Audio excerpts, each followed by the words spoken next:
Welcome to the very first lecture of class 10th Maharashtra board mathematics. तर बघा मित्रांनो, सर्वांचं स्वागत आहे. आजपासून आपण शुभारंभ करत आहोत क्लास 10th मॅथमॅटिक्सला. जो महाराष्ट्र स्टेट बोर्डाचा आपला सिलेबस आहे त्यामध्ये मॅथमॅटिक्स पार्ट 1 असेल अल्जेब्राचा पोर्शन, मॅथमॅटिक्स पार्ट 2 असेल जॉमेट्रीचा पोर्शन. हा सर्वचे सर्व syllabus in depth in detail आपण सर्व टॉपिक आपल्या या यूट्यूब चॅनलच्या माध्यमातून स्टडी करणार आहोत. तर बघा मित्रांनो, आज आपण शुभारंभ करत आहोत. आजचं आपलं पहिलं सेशन आहे लेक्चर नंबर 1. लेक्चर नंबर 1 या सेशनमध्ये आपण जो आपला पहिलाच टॉपिक आहे लिनियर इक्वेशन इन 2 व्हेरिएबल. बघा पहिल्याच सेशनमध्ये पहिल्याच लेक्चरमध्ये आपण जो फर्स्ट चॅप्टर आहे लिनियर इक्वेशन इन 2 व्हेरिएबल, तुमचा class 10th SSC board Maharashtra board mathematics part 1 मधला अल्जेब्रा मधला हा लिनियर इक्वेशन इन 2 व्हेरिएबल नावाचा जो पहिलाच टॉपिक आहे, हा टॉपिक आपण सुरुवात करत आहोत. मित्रांनो लक्षात घ्या. तर लिनियर इक्वेशन इन 2 व्हेरिएबल म्हणजे काय असतं हे आपण इन डिटेलमध्ये डिस्कस करणार आहोत. But before going to discuss all those things, तर लक्षात घ्या इथं आपल्याला या टॉपिकमध्ये काय काय स्टडी आपण करणार आहोत. तर एक ओव्हरव्ह्यू मी तुम्हाला सांगतो, इथं लक्षात घ्या. यामध्ये आपण जो तुमचा सुरुवातीचा पार्ट आहे, लक्षात घ्या, जो स्टार्टिंगचा पार्ट आहे यामध्ये आपण इंट्रोडक्शन बघणार आहोत. इंट्रोडक्शनमध्ये लिनियर इक्वेशन इन 2 व्हेरिएबल म्हणजे काय असतं हे खूप चांगल्या पद्धतीनं आपण तिथं डिस्कस करणार आहोत. देन आफ्टर दॅट डेफिनेशन आपण बघणार आहोत. डेफिनेशन नंतर आपण एक्झाम्पल्स बघूया. लिनियर इक्वेशन इन 2 व्हेरिएबलचे डेफिनेशन असेल, एक्झाम्पल्स असतील, स्टँडर्ड फॉर्म असेल लिनियर इक्वेशन इन 2 व्हेरिएबलचा. त्यानंतर solution of linear equation means what, solution of linear equation बद्दल देखील आपण डिस्कस करणार आहोत. त्यानंतर बघा मित्रांनो, see after this simultaneous linear equation काय असतं, आणि यानंतर आपण methods for solving linear equation, linear इक्वेशनला सॉल्व करण्याच्या कुठल्या कुठल्या मेथड्स आहेत हे देखील आपण स्टडी करणार आहोत. But before going to discuss all this things, तुम्हाला तिथं व्हेरिएबल्स म्हणजे काय, इक्वेशन म्हणजे काय, लिनियर इक्वेशन म्हणजे काय, या सर्व गोष्टी माहीत असणं गरजेचं आहे. त्यामुळे आपण या सर्व गोष्टी आपण डिस्कस करणार आहोत. इन जनरल या टॉपिकमध्ये आपल्याला एवढेच सब टॉपिक स्टडी करायचे आहेत, आणि या सब टॉपिकवर 5 practice sets are there. Total 5 practice set आपल्याला स्टडी करायचे आहेत. तर पहिला जो प्रॅक्टिस सेट आहे आपला, it is based on elimination method and substitution method. या मेथड तुम्ही अर्लियर क्लासमध्ये पण स्टडी केलेल्या आहेत. मागच्या वर्षी 9th क्लासमध्ये देखील तुम्ही या मेथड स्टडी केलेल्या आहेत. बघा, मराठी मीडियमचे मुलं असू द्या, सेमी इंग्लिश मीडियमचे मुलं असू द्या, इंग्लिश मीडियमचे मुलं असू द्या, हरकत नाही, सर्वांनी आपले सेशन बघू शकता. कारण तुम्ही कुठल्याही मीडियमचे जरी असले तर मॅथमॅटिक्सच आहे ना. त्यामुळं लक्षात घ्या, म्हणजे 2 असेल 2 असेल तर तुम्ही 2ला 2च लिहिताय, 4ला 4च लिहिताय. फक्त सॉल्व द फॉलोइंगच्या ऐवजी तिथं खालील उदाहरणे सोडवा अशा पद्धतीनं तुम्हाला तिथं क्वेश्चन येतात. किंवा लँग्वेजचा थोडाफार तिथं मॅटर करणार नाही, याचं मी तुम्हाला मिनिंग पण सांगेल. ठीक आहे, हरकत नाही. म्हणजे भरपूर काही मराठी मीडियमचे विद्यार्थी आहेत, त्यांचं म्हणणं होतं की सर तुम्ही आता सेमी इंग्लिशचं घेताय तर मग आम्हाला या सेशन आमच्यासाठी घेणार नाही का. तर लक्षात घ्या बाळांनो, या सेशनमध्ये हे सर्व म्हणजे जे सेमी इंग्लिशच्या मीडियमच्या मुलांचे सेशन आहेत ते सेशन जरी तुम्ही बघितले तरी ते देखील तुम्हाला समजणार आहे. कारण इन जनरल सगळ्या गोष्टी सेमच आहेत. फक्त तुमच्या टॉपिकचं नाव आहे तिथं. आता लिनियर इक्वेशन इन 2 व्हेरिएबल असेल तर तिथं तुम्हाला काहीतरी 2 चलातील रेषीय समीकरणे, 1 रेषीय समीकरणे अशा पद्धतीनं तिथं नाव असेल मराठीमध्ये. 2 चलातील, व्हेरिएबलला चल म्हणतात, इक्वेशनला समीकरण म्हणतात, लिनियर म्हणजे त्याला 1 रेषीय असं म्हणतात. म्हणजे 2 चलातील रेषीय समीकरणे असं म्हटलं तरी चालेल. तर लक्षात घ्या. तर इन जनरल आपल्याला 5 प्रॅक्टिस सेट तिथं स्टडी करायचे आहेत. First practice set is based on the 2 methods which is elimination method and substitution method. हे जस्ट आपण रिकॉल करणार आहोत या methods. Then after that graphical method आपल्याला स्टडी करायची आहे. या ग्राफिकल मेथडवर आपला प्रॅक्टिस सेट 1.2 आहे. 1.2च्या बेसिकमध्ये आपण ग्राफिकल मेथड स्टडी करणार आहोत. 1.3मध्ये डिटर्मिनंट म्हणजे काय असतं, डिटर्मिनंट मेथड म्हणजे काय असतं, क्रॅमर्स रूल काय आहे हे आपण स्टडी करणार आहोत. Then after that in the basic of this practice set 1.4 आपण equation reducible to pair of linear equation, म्हणजे एखादे नॉन लिनियर इक्वेशन असेल तर त्याला लिनियरमध्ये रिड्यूस करून कशा पद्धतीनं त्याचं सोल्युशन फाइंड आउट करायचं हे देखील आपण स्टडी करणार आहोत. And then after that the last subtopic of this chapter which is basic for practice at 1.5 तो असणार आहे आपला ॲप्लिकेशन ऑफ सायमल्टेनियस इक्वेशन किंवा त्यालाच आपण वर्ड प्रॉब्लेम्स असं देखील म्हणतो. तर लक्षात घ्या मित्रांनो, एवढा सिंपल असा हा छोटासा एक टॉपिक आहे आपला. पहिलाच टॉपिक आहे लिनियर इक्वेशन इनटू व्हेरिएबल. तर एकदम बढिया पद्धतीनं आपण या टॉपिकला सुरुवात करणार आहोत. आता लक्षात घ्या लिनियर इक्वेशन इनटू व्हेरिएबल म्हणजे काय. तर मी इथं खूप असे मस्तपैकी इथं डेफिनेशन वगैरे तुम्हाला लिहून दिली, पण before going to study this definition, ही डेफिनेशन स्टडी करण्याच्या अगोदर एक गोष्ट इथं लक्षात घ्या, वर्ड आहे तुमच्याकडे इथं linear equation in two variable. आता लक्षात घ्या, जरी तुम्हाला काही माहीत नसेल, जरी तुम्हाला काहीच माहीत नसेल तर ॲटलिस्ट तुम्हाला टू म्हणजे काय हे तर माहीत आहे. टू म्हणजे काय, दोन व्हेरिएबल्स आहेत. व्हेरिएबल मीन्स व्हॉट, तर व्हेरिएबल म्हणजे त्याच्या नावातच अर्थ आहे ज्याची व्हॅल्यू चेंज होणारे, जो व्हॅरी होणारे, which can vary, whose value vary, which is not fix, ते फिक्स नसेल तो चेंज होणारे, त्याला व्हेरिएबल म्हणायचं. इन जनरल व्हेरिएबलला आपण एक्स असेल, वाय असेल, झेड असेल या सिम्बॉल्सने आपण त्याला रिप्रेझेंट करतो. ठीक आहे. इक्वेशन म्हणजे काय, इक्वेशन म्हणजे ज्यामध्ये इज इक्वल टूचा सिम्बॉल असतो. इक्वेशन म्हणजे काय, ज्यामध्ये इज इक्वल टूचा सिम्बॉल असतो. असं एक्सप्रेशन ज्यामध्ये इक्वल टूचा सिम्बॉल असेल, an expression with the symbol of equality which is called equation. पण एक्सप्रेशन म्हणजे काय असतं तर हे देखील सांगतो, डोंट वरी. आणि लिनियर म्हणजे ज्याची डिग्री 1 असेल, आता लक्षात घ्या बाळांनो, तुम्हाला इथं डिग्री म्हणजे काय, एक्सप्रेशन म्हणजे काय, हे सर्व गोष्टी तिथं माहीत असतील तर तुम्हाला एकदम बढिया पद्धतीनं लिनियर इक्वेशनचा अर्थ तिथं लक्षात येणार आहे. आता लक्षात घ्या, मी जर तुम्हाला म्हटलं की तुमच्याकडं एक नंबर पार्ट आहे बघा. आता 2 काय आहे, नंबर आहे. Yes, it's value is fix, बरोबर. एक डेफिनेट व्हॅल्यू आहे, एक फिक्स व्हॅल्यू आहे, याला आपण नंबर पार्ट म्हणतो. म्हणजे ही एक फिक्स डेफिनेट व्हॅल्यू झाली.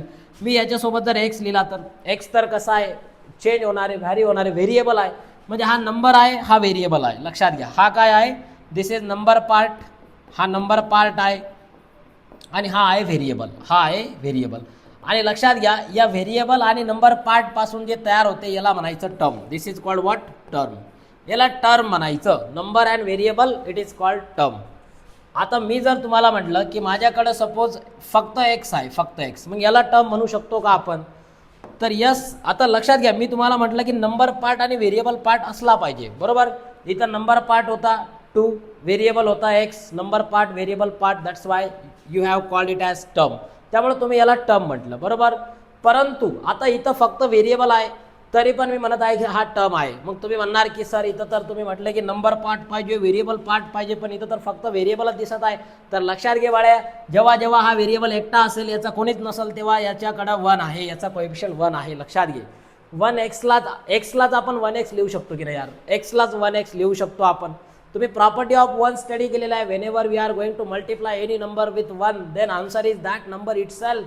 So whenever you are going to multiply this x, whenever you are going to multiply this x with 1 then answer is that x itself. त्यामुळे x ला आपण 1x लिहू शकतो. आता आला नंबर पार्ट, बघा आता नंबर पार्ट आला, व्हेरिएबल पार्ट पण आला. See this is number part and this is variable part. आता याला टर्म म्हणू शकता, yes of course this is term, याला आपण टर्म म्हणणार. त्याच्यानंतर आता मी जर तुम्हाला म्हटलं की फक्त 5 आहे, तुम्ही आता ही टर्म आहे का, आता बरेच मुलं म्हणणार की no sir it is not term because there is no number part and म्हणजे नंबर पार्ट तर आहे पण व्हेरिएबल त्यामध्ये नाहीये. तर लक्षात घे बाळा, ही देखील टर्म आहे. आता तुम्ही म्हणणार इथं तर फक्त नंबर पार्ट आहे, व्हेरिएबलवाला पार्ट कुठे आहे, तर मी म्हणेल yes there is a variable. इथं आहे व्हेरिएबल पण आहे, एक्स व्हेरिएबल आहे, त्याची पॉवर 0 आहे. लिहू शकतो की नाही आपण 5 ला 5x⁻⁴. बघा ना यार, 5 इज इक्वल टू 5 × 1 लिहू शकतो की नाही, 5 × 1, 5 1 5. आणि या 5 ला असंच ठेवा, या 1 ला आपण x ची पॉवर 0 लिहू शकतो की नाही. Any number raise to 0 is 1. This is the property of power, property of एक्सपोनंटच्या प्रॉपर्टीज तुम्ही स्टडी केलेल्या आहेत, बरोबर. एक्सपोनंट पॉवर नावाचा टॉपिक तुम्ही स्टडी केला आहे. त्यामुळे 5 ला तुम्ही 5 × 1 म्हणजेच 5x⁻⁴. असं लिहू शकता. म्हणजे इथं देखील नंबर पार्ट आला आणि व्हेरिएबल पार्ट आला. म्हणजे ही पण काय झाली, एक टर्म झाली. लक्षात घ्या, ही पण काय झाली, एक टर्म झाली. बरोबर.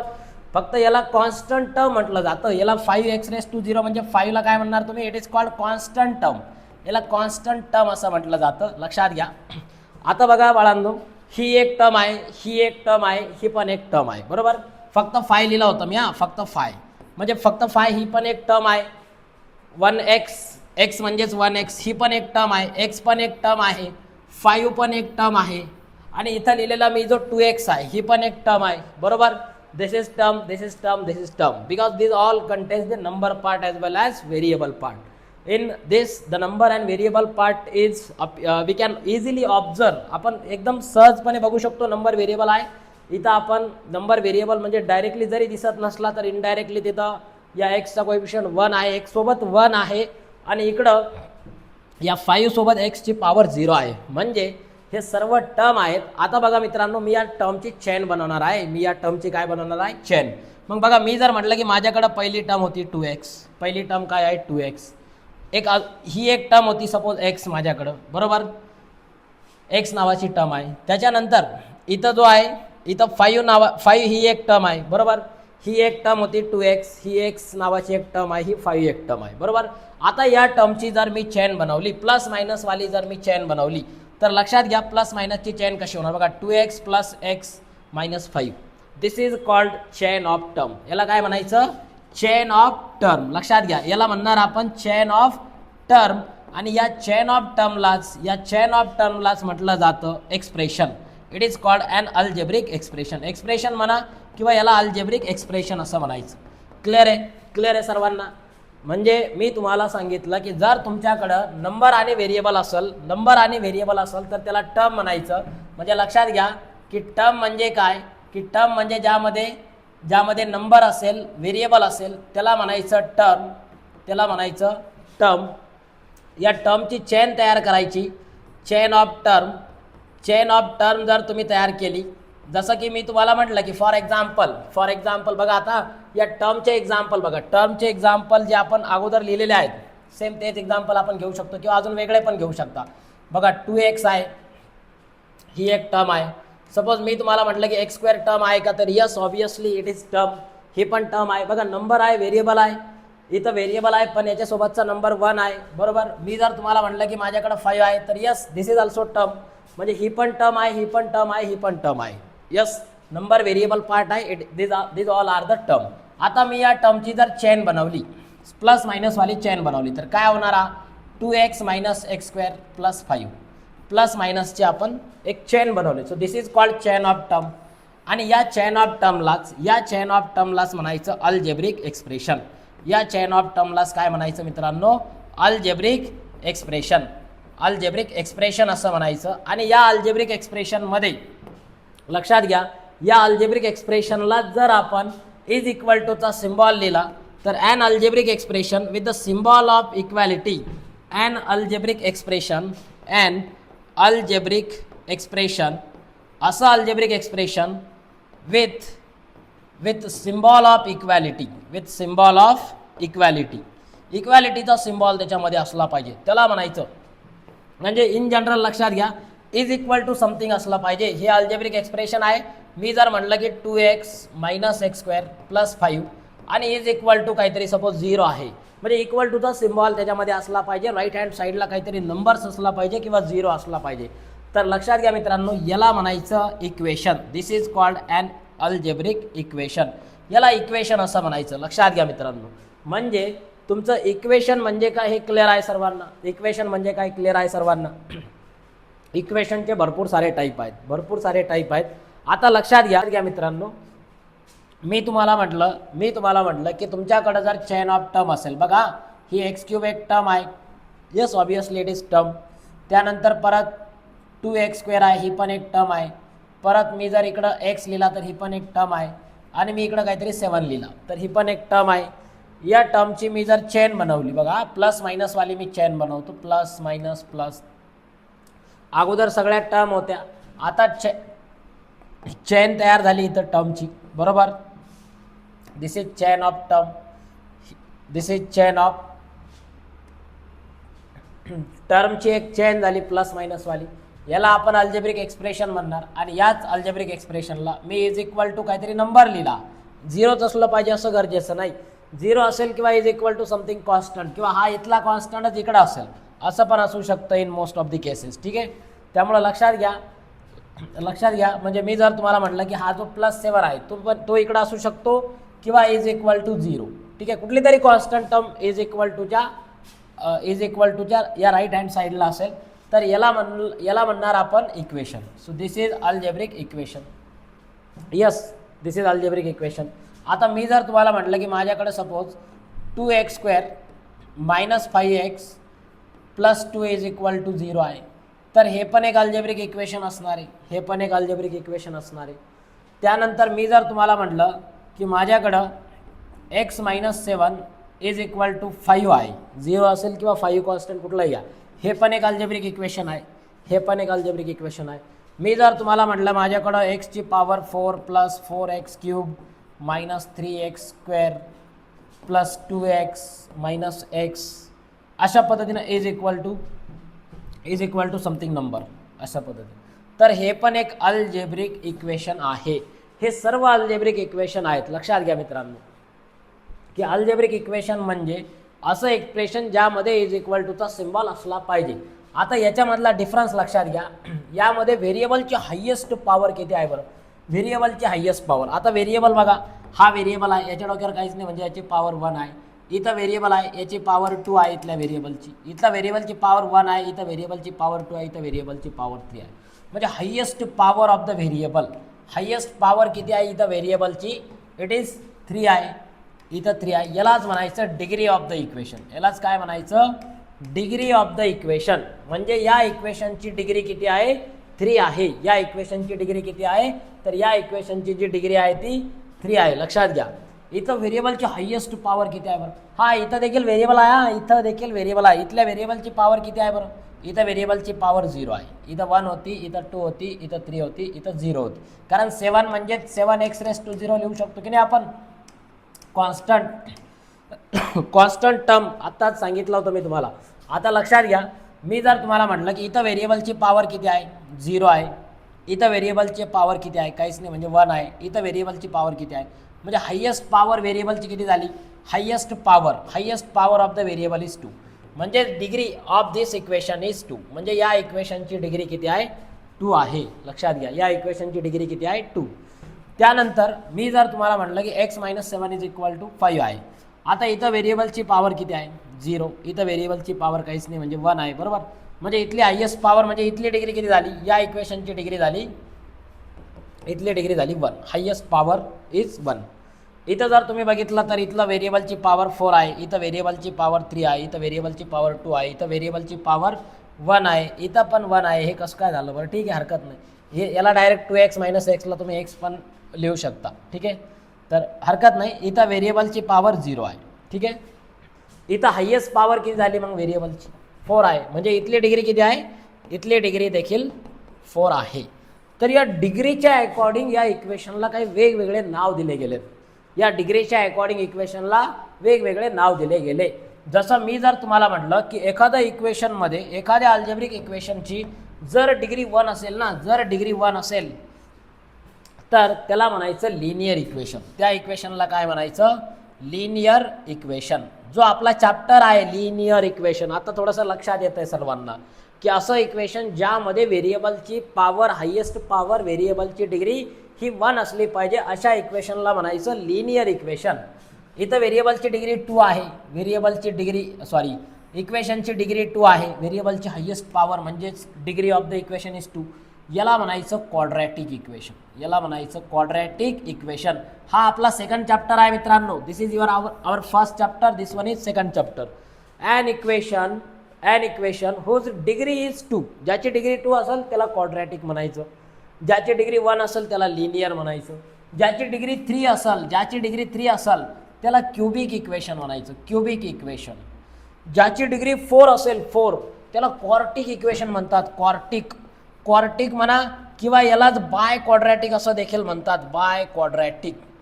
तर लक्षात घ्या मित्रांनो, आपल्याला एवढ्या लांबपर्यंत जायचं नाही. आपल्याला क्वार्टिक किंवा बाय क्वाड्रॅटिक असेल, क्युबिक असेल, हे नाही स्टडी करायचं. आपल्याला लिनियर इक्वेशन स्टडी करायचं आहे, आपल्याला क्वाड्रॅटिक इक्वेशन स्टडी करायचं आहे. या इक्वेशनला सॉल्व्ह करण्याच्या ज्या वेगवेगळ्या मेथड्स आहेत, या मेथड्स आपल्याला स्टडी करायच्या आहेत. खूप सिंपल, एकदम बढिया मेथड आहेत. जेव्हा आपण स्टडी करणार ना, तेव्हा तुमचा जे कॉन्फिडन्स लेवल आहे ती एकदम अशी एकदम हाय लेवलला, टॉप लेवलला जाणार आहे.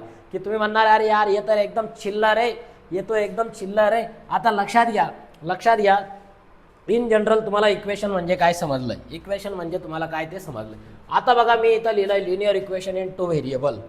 तर असं इक्वेशन आता लक्षात घ्या, लिनियर इक्वेशन इन 2 व्हेरिएबल. आता तुम्हाला माहिती आहे इक्वेशन तर असलं पाहिजे, लिनियर इक्वेशन असलं पाहिजे. लिनियर इक्वेशन म्हणजे ज्याची डिग्री 1 असली पाहिजे. जे मी तुम्हाला आत्ताच सांगितलं इथं की ज्याची डिग्री 1 त्याला म्हणायचं लिनियर इक्वेशन. ज्या इक्वेशनची डिग्री 1 त्याला म्हणायचं लिनियर इक्वेशन. पण आपलं लिनियर इक्वेशन कसं आहे, 2 व्हेरिएबल मधलं. म्हणजे व्हेरिएबल 2 असले पाहिजेत, ज्याची डिग्री 1 असली पाहिजे, बरोबर. The degree of each term, प्रत्येक टर्मची the degree of each term containing variable is 1. See an equation which contains 2 variable. असं इक्वेशन ज्यामध्ये 2 व्हेरिएबल असतील and the degree of each term containing variable is 1 is called linear equation in 2 variable. त्याला linear equation in 2 variable म्हणायचं. किती simple आहे यार, किती simple आहे. म्हणजे असं इक्वेशन ज्यामध्ये 2 व्हेरिएबल आले पाहिजे. आता मी तुम्हाला म्हटलं की एक व्हेरिएबल x आहे, ओके, एक व्हेरिएबल x आहे, एक व्हेरिएबल y आहे, एक व्हेरिएबल x आहे, एक व्हेरिएबल y आहे. x ची डिग्री 1 आहे. बघा 2 व्हेरिएबल आहेत. an equation which contain 2 variable, okay, 2 variable आहेत, एक x आहे, एक y आहे, बरोबर. Degree of each term containing variable. आता टर्म ही एक टर्म आहे, ही एक टर्म आहे.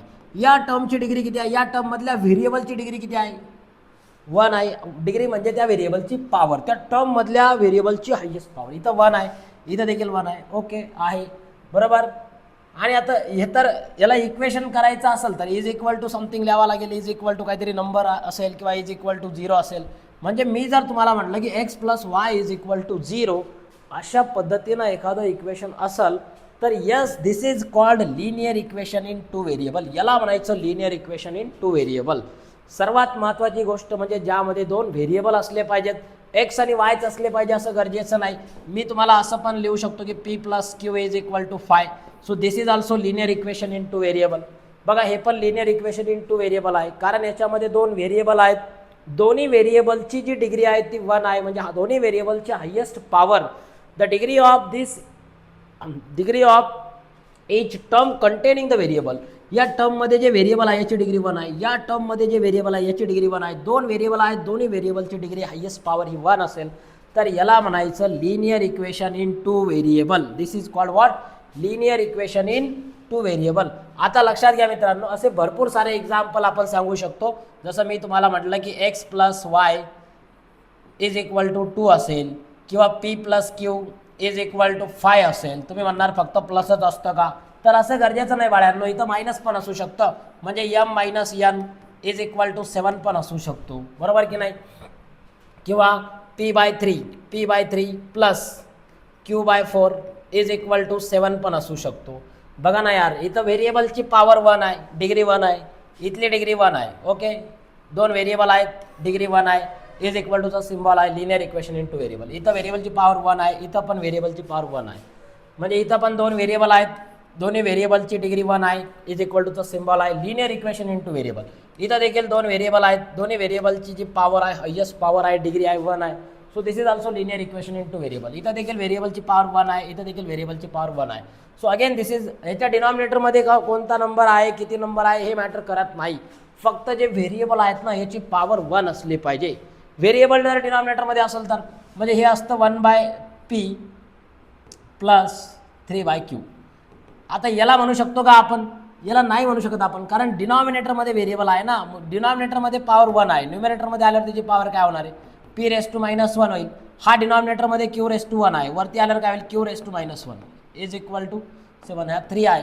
म्हणजे हा इथं लक्षात घ्या, इथं जी व्हेरिएबलची पॉवर आहे ती निगेटिव्ह होणार आहे. त्यामुळे याला आपण तिथं लिनियर इक्वेशन असं म्हणणार नाही, लक्षात घ्या. तर अशा पद्धतीनं तुम्हाला हे सर्व जे एक्झाम्पल्स आहेत म्हणजे लिनियर इक्वेशन म्हणजे काय हे चांगल्या पद्धतीनं एकदम बढिया पद्धतीनं जे डेफिनेशन आहे, जे एक्झाम्पल्स आहेत ते एकदम जबरदस्त पद्धतीनं सर्वांच्या लक्षात आले असतील. आता लक्षात घ्या बाळांनो, आता लक्षात घ्या की जनरल फॉर्म काय असतो या लिनियर इक्वेशन इन टू व्हेरिएबलचा जनरल फॉर्म. तर ax plus by plus c is equal to 0. This is general form of linear equation in two variable. हा लिनियर इक्वेशन इन टू व्हेरिएबलचा एक जनरल फॉर्म आहे, ax plus by plus c is equal to 0. आता तुम्ही म्हणणार यामध्ये a काय आहे, b काय आहे, c काय आहे. तर this abc are any real number, they can be any real number. ते कुठलेही रियल नंबर असू शकतात, 1 2 3 4 5 कुठलेही. बट एक गोष्ट लक्षात ठेवा की a and b, a comma b are not equal to 0 at the same time. एकाच वेळेला a आणि b हे 0 नसले पाहिजेत. म्हणजे इन जनरल तुम्ही लक्षात घ्या, a is not equal to 0 and b must not be equal to 0. काय होईल यार, a जर 0 असला तर एक व्हेरिएबल एलिमिनेट होऊन जाईल पूर्ण. बी जर 0 असला, ए आणि बी 0 असला तर व्हेरिएबलच एक्झिस्ट करणार नाही ना.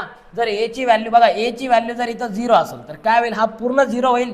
म्हणजे हा एक्सचं पण वाटोळं करेल. इथं फक्त by plus c is equal to 0 राहणार आहे. आणि इथं दोन व्हेरिएबल एक्झिस्ट करतील का, मग दोन व्हेरिएबल एक्झिस्ट करणार नाहीत. म्हणून लक्षात घ्या, ए ची व्हॅल्यू ही 0 नसली पाहिजे. A must not be equal to 0. तसंच जर b is equal to 0 consider केला या इक्वेशनमध्ये, तुम्ही जर b इज इक्वल टू जर 0 कन्सिडर केला तर इक्वेशन काय होईल, मग हा ax होईल. हा पूर्ण b जर 0 असेल तर 0 इंटू वाय 0 होणार आहे, म्हणजे plus c is equal to 0. म्हणजे असं इक्वेशन होणार आहे. म्हणजे इथं देखील हे एकच व्हेरिएबल राहील, इथं दुसरा व्हेरिएबल एलिमिनेट होईल. त्यामुळे a पण 0 नसला पाहिजे, b पण 0 नसला पाहिजे. तर अशा पद्धतीनं हा एक स्टँडर्ड फॉर्म, एक जनरल फॉर्म आहे लिनियर इक्वेशन इन टू व्हेरिएबलचा. आता या फॉर्ममध्ये तुम्हाला एक्झाम्पल जर लिहायचे असतील तर तुम्ही सांगू शकता 5x plus 2y minus 3 is equal to 0. बघा आता इथं a ची व्हॅल्यू किती आहे, a इज इक्वल टू 5 आहे, b इज इक्वल टू 2 आहे. ही जी थर्ड टर्म असते ना c, this is constant, this term is constant. He constant term असू शकते. हा कुठलाही रिअल नंबर असेल, 0 देखील याच्यामध्ये असू शकतो. लक्षात घ्या, हे c ची व्हॅल्यू 0 असली तरी चालतं. c can be any real number, कुठलाही रियल नंबर असू शकतो. तर अशा पद्धतीनं हे बेसिक तिथं लक्षात घ्या की लिनियर इक्वेशन म्हणजे एक असं equation linear equation in two variable म्हणजे an equation in which there are two variables. किती व्हेरिएबल असले पाहिजे, 2 व्हेरिएबल असले पाहिजे. And the degree of each term containing the variable must be equal to 1. प्रत्येक व्हेरिएबलची, म्हणजे जे आता जे 2 व्हेरिएबल आहेत ना, एवढा तेल मसाला लावून सांगायची काही गरज नाही. तुम्ही एकदम जनरल गोष्ट लक्षात ठेवा की असं इक्वेशन ज्यामध्ये 2 व्हेरिएबल असले पाहिजेत. इकडं वाय लिहा रे, इकडे वाय लिहा. तर ज्यामध्ये 2 व्हेरिएबल असले पाहिजेत आणि दोन्ही व्हेरिएबलची जी डिग्री आहे, जी हायेस्ट पॉवर आहे ती 1 असली पाहिजे. त्याला म्हणायचं linear equation in two variable. चलो एकदम बढिया. बघा आता एक ॲक्टिव्हिटी आहे तुमच्या टेक्स्टबुकमध्ये, ज्यामध्ये तुम्हाला which of the following are linear equation. पहिल्याच पेजवर तुमच्या टेक्स्टबुकच्या असे ॲक्टिव्हिटी दिली at the bottom of the first page of the first chapter of your textbook, Maharashtra state board textbook. तर बघा आता मित्रांनो, यामध्ये तुम्हाला विचारलंय की is the equation linear equation in two variable. हे equation linear equation in two variable आहेत का. आता बघा यामध्ये पहिलंच दिलं यांनी की 4m + 3n = 12. इथं त्यांनी आन्सर पण दिला यस, पण तुम्हाला याला जस्टिफाय पण करता आलं पाहिजे. बघा सगळ्यात महत्त्वाचं, linear equation in two variable आहेत का, 2 व्हेरिएबल आहे का चेक करा. 2 व्हेरिएबल आहे, एक व्हेरिएबल m आहे, दुसरा व्हेरिएबल n आहे. Yes, there are 2 variable. आणि दोन्ही व्हेरिएबलची पॉवर हायेस्ट पॉवर 1 आहे का. इथं m ची पॉवर काहीच नाही म्हणजे 1 आहे, इथं n ची पॉवर काहीच नाही म्हणजे 1 आहे. Yes, so of course this is linear equation in two variable. Yes, correct. नंतर बघा 2 व्हेरिएबल आहेत का, हे एक व्हेरिएबल. Yes, okay.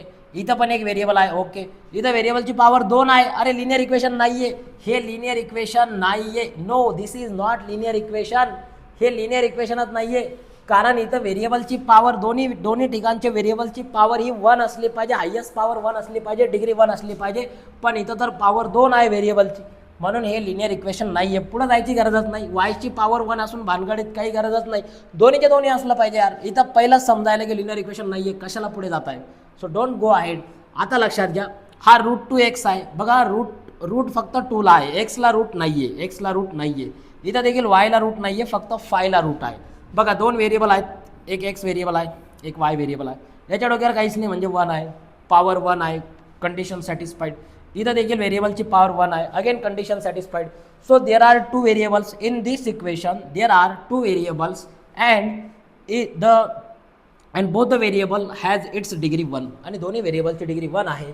म्हणून yes, this is linear equation in 2 variable. हे लिनियर इक्वेशन इन 2 व्हेरिएबल आहे. आता इथं लक्षात घ्या बाळांनो, इथं लक्षात घ्या. बघा आता 0x + 6y - 3 = 0 आहे. 0x + 6y - 3 = 0 आहे. हे लिनियर इक्वेशन आहे का? आता तुम्ही मला कमेंटमध्ये सांगायचे इथून खालचे, हे लिनियर इक्वेशन आहे का, हे आहे का, हे आहे का, हे आहे का.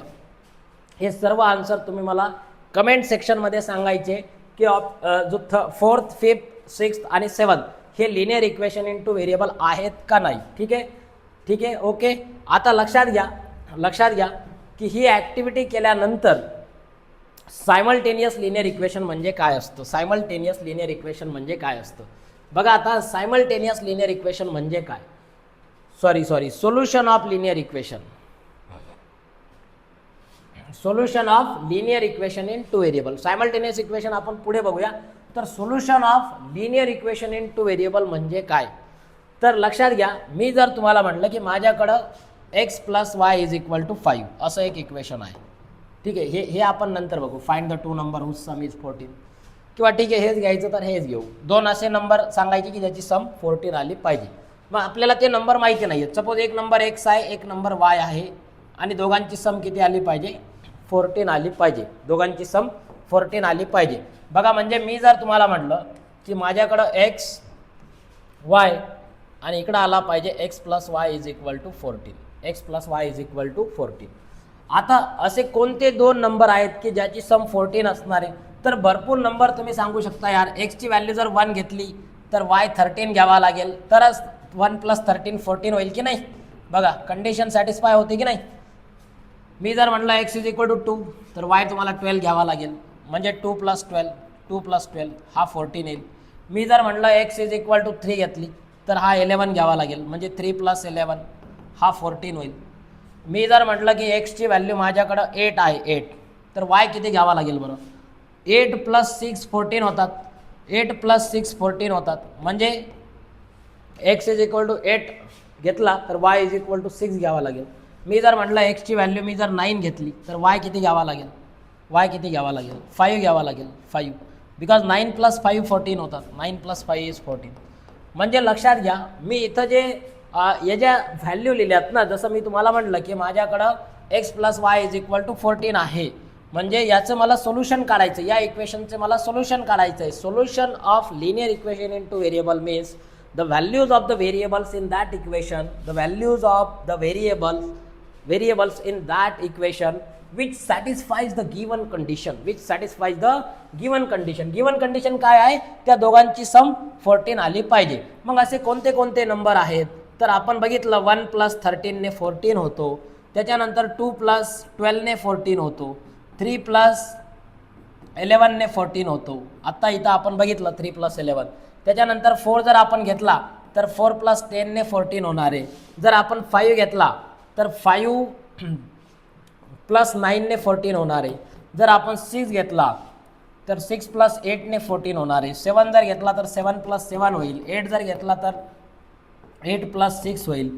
त्यानंतर 9 जर तुम्ही घेतला तर 9 + 5 ने 14 होणार आहे. त्याच्यानंतर जर तुम्ही 10 घेतला तर 10,4. There are infinite number of solution. असे इन्फानाईट, एक पॉझिटिव्ह एक निगेटिव्ह देखील तुम्ही घेऊ शकता. जर तुम्ही -1 घेतला तर 15 घ्यावा लागेल, 15. बघा या दोघांची बेरीज करून x + y = 14 कंडिशन सॅटिस्फाय होते की नाही चेक करा. बघा, x ची व्हॅल्यू -1 प्लस y ची व्हॅल्यू 15, आणि -1 + 15 किती होणार आहे, तर हा 14 होतो. म्हणजे तुम्ही निगेटिव्ह वाले पण घेऊ शकता, पॉझिटिव्ह वाले पण घेऊ शकता, 0 वाला पण घेऊ शकता. एक x ची व्हॅल्यू 0 असेल तर y ची व्हॅल्यू 14 येणार आहे, लक्षात घ्या. म्हणजे there are infinite number of solution for the linear equation in 2 variable. म्हणजे तुम्ही कुठलाही लिनियर इक्वेशन जर घेतला, कुठलाही एक इंडिव्हिज्युअल म्हणत आहे मी, it is not simultaneous linear equation तर आपण समोर शिकणार आहोत. पण तुम्ही कुठलाही एक इंडिव्हिज्युअल लिनियर इक्वेशन घेतला 2 व्हेरिएबलवाला, तर यामध्ये तुम्हाला इन्फानाईट नंबर ऑफ सोल्युशन त्याचे भेटतील. सो इन जनरल याला आपण सोल्युशनला रूट देखील म्हटलं जातं, हे आपण पुढे डिस्कस करू पण इन जनरल लक्षात घ्या की सोल्युशन ऑफ लिनियर इक्वेशन म्हणजे जर तुम्हाला लिनियर इक्वेशनला सॉल्व्ह करायचं असेल, लिनियर इक्वेशनचं सोल्युशन काढायचं आहे, म्हणजे तुम्हाला त्या इक्वेशनमधल्या व्हेरिएबलच्या अशा व्हॅल्यू तिथं सांगायच्या आहेत की ज्या व्हॅल्यूमुळं ही कंडिशन जी आहे ती सॅटिस्फाय होणार, हे इक्वेशन बॅलन्स पोझिशनमध्ये राहणार आहे. मग इथं लक्षात घ्या की there are infinite number of solution for the linear equation in two variable. आणि हेच नाही, तुम्ही कुठलंही लिनियर इक्वेशन घ्या, इंडिव्हिज्युअल एक single linear equation in two variable घ्या, त्याचे इन्फानाइट नंबर ऑफ सोल्युशन्स तुम्ही लिहू शकता. आता लक्षात घ्या सायमल्टेनियस इक्वेशन म्हणजे काय. सायमल्टेनियस इक्वेशन म्हणजे काय, जेव्हा आपण ॲट अ टाइम दोन व्हेरिएबलमधले दोन लिनियर इक्वेशन कन्सिडर करणार. ॲट अ टाइम म्हणत आहे मी, म्हणजे मी जर तुम्हाला म्हटलं की माझ्याकडे एक इक्वेशन आहे, बघा x plus y is equal to 10. बघा x plus y is equal to 10. आणि दुसरं एक इक्वेशन आहे suppose x minus y is equal to 2. बघा लक्षात घ्या हे लिनियर इक्वेशन आहे दोन व्हेरिएबलमधलं. Yes of course it is linear equation in two variable, हे पण linear equation in two variable आहे. बघा आता हे एक इक्वेशन आहे माझ्याकडं, हे एक इक्वेशन आहे. जेव्हा मी या दोन्ही इक्वेशनला ॲट अ टाइम म्हणजे सेम टाइमला कन्सिडर करणार, याचं कॉमन सोल्युशन काढणार, तेव्हा याला म्हणायचं simultaneous equation. When we consider at the same time two linear equations in two variables, then those equations are called simultaneous equation. अशा इक्वेशनला सायमल्टेनियस इक्वेशन म्हणायचं. इन जनरल मी जर तुम्हाला म्हटलं की माझ्याकडं a1x plus b1y plus c1 is equal to 0, हे एक लिनियर इक्वेशन आहे टू व्हेरिएबलमधलं, आणि दुसरं एक लिनियर इक्वेशन आहे a2x plus b2y plus c2 is equal to 0, हे दुसरं लिनियर इक्वेशन आहे. आणि या दोन्ही लिनियर इक्वेशनला मी ॲट अ टाइम तिथं सॉल्व्ह केलं, ॲट अ टाइम कन्सिडर केलं. Whenever we are going to consider at the same time two linear equations in two variable, then these equations are called simultaneous equation. अशा इक्वेशनला simultaneous equation म्हटलं जातं. आणि या simultaneous इक्वेशनला solve कसं करायचं, तर याच्या ज्या मेथड्स आहेत, ह्या मेथड्स आपण स्टडी करणार आहोत. तर या मेथड स्टडी करण्याच्या अगोदर आता ही कंडिशन केव्हा अराईज होते, म्हणजे मी जर तुम्हाला म्हटलं की मला असे दोन नंबर सांगा, असे दोन नंबर तुम्ही मला सांगायचे की ज्याची ॲडिशन 10 आली पाहिजे, आणि सेम तेच दोन नंबर त्याच दोन नंबरची सबट्रॅक्शन 2 आली पाहिजे, मग लक्षात घ्या, मग तुम्ही काय करणार, सगळ्यात अगोदर तर तुम्ही याचे भरपूर सारे सोल्युशन लिहू शकता. म्हणजे तुमच्याकडं हा जो नंबर आहे, हे जे इक्वेशन आहे x plus y is equal to 10, याचे तुम्ही भरपूर सारे सोल्युशन लिहू शकता. म्हणजे तुमच्याकडं एक्सची व्हॅल्यू जर तुम्ही सपोज केली तर करस्पॉन्डिंग वाय भेटणार आहे, करस्पॉन्डिंग वाय तुम्हाला इथं भेटेल. बघा म्हणजे मी जर म्हटलं की जर तुम्ही एक्सची व्हॅल्यू जर 2 घेतली तर वाय किती येईल, 8 येईल, कारण 8 प्लस 2 10 होतात. जर मी म्हटलं की जर तुम्ही एक्सची व्हॅल्यू जर 4 घेतली तर वाय किती येईल, 6 येईल, 6 प्लस 4 10. जर तुम्ही एक्सची व्हॅल्यू 6 घेतली तर वाय 4 येणार आहे. जर एक्सची व्हॅल्यू तुम्ही 8 घेतली तर वाय 2 येणार आहे. हे रँडम व्हॅल्यू घेतल्यात मी. There are infinite number of solution, या इक्वेशनला इन्फानाइट नंबर ऑफ सोल्युशन आहेत, हे तुम्हाला पण देखील already you know about this. आता बघा सेकंड इक्वेशन आहे आपल्याकडं x minus y is equal to 2.